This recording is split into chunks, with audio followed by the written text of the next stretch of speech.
হবে। লেডি ডাক্তারের নৃশংস গন্ধধরের কাটে সংযুক্ত সকলকে দৃষ্টান্তমূলক শাস্তি দিতে হবে। সত্য ধাওয়া জমাদার সঙ্গে যুক্ত তাদের অবিলম্বে অপসারণ করতে হবে। বিচার বিভাগীয় তদন্ত করে অবিলম্বে দোষীদের দৃষ্টান্তমূলক শাস্তি দিতে হবে। We want justice. We want justice. Justice for Arjikar. দফা 1 দাবি 1 মুখ্যমন্ত্রীর পদত্যাগ। দফা 1 দাবি 1 মুখ্যমন্ত্রীর পদত্যাগ। স্বাধীন ভারতবর্ষে নারীরা সুরক্ষিত নয় কেন পুলিশ মন্ত্রী জবাব দাও।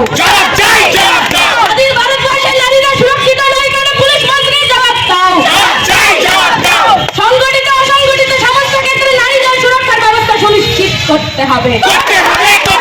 সমস্ত ক্ষেত্রে নারীদের সুরক্ষার ব্যবস্থা সুনিশ্চিত করতে হবে। কাল রাতের অন্ধকারে প্রশাসনের উপস্থিতিতে আর্জিকর দুষ্কৃতীদের হামলা হলো কেন পুলিশ মন্ত্রী জবাব দাও। রাতের অন্ধকারে প্রশাসনের উপস্থিতিতে দুষ্কৃতীদের হামলা হলো কার স্বার্থে প্রশাসন জবাব দাও।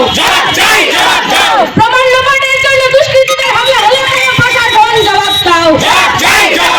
বিচার বিভাগীয় তদন্ত করে দুষ্কৃতীদের দৃষ্টান্তমূলক শাস্তির ব্যবস্থা করতে হবে। We want justice. We want justice. We want justice. Justice for Arjikar. স্বাধীনতার জন্য মেয়েরা সুরক্ষার জন্য রাস্তায় কেন আমার প্রথম এবং প্রধান 1 নম্বর প্রশ্ন। এবং কর্মক্ষেত্রে একজন লেডি ডাক্তারকে তার কর্মক্ষেত্র কলকাতার একটা নাম করা সরকারি হাসপাতালে তাকে এইভাবে তার মর্মান্তিক তার দুর্ঘটনা কেন ঘটবে, এটাই আমার একমাত্র প্রশ্ন। সকল শুভবুদ্ধি সম্পন্ন মানুষের কাছে আপনারা নিজের বিবেককে প্রশ্ন করুন, আমরা কোন দেশে বাস করছি, কোন প্রশাসন চলছে আমাদের দেশে।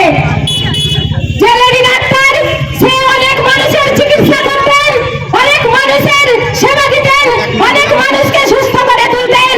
যে লেডি ডাক্তার জানতেন না মানুষের রোগের চিকিৎসার আগে মানুষের মনুষ্যত্বের চিকিৎসা দরকার, আগে মানুষ গলার চিকিৎসা দরকার, তাহলে হয়তো তো উনাকে এভাবে মরতে হতো না।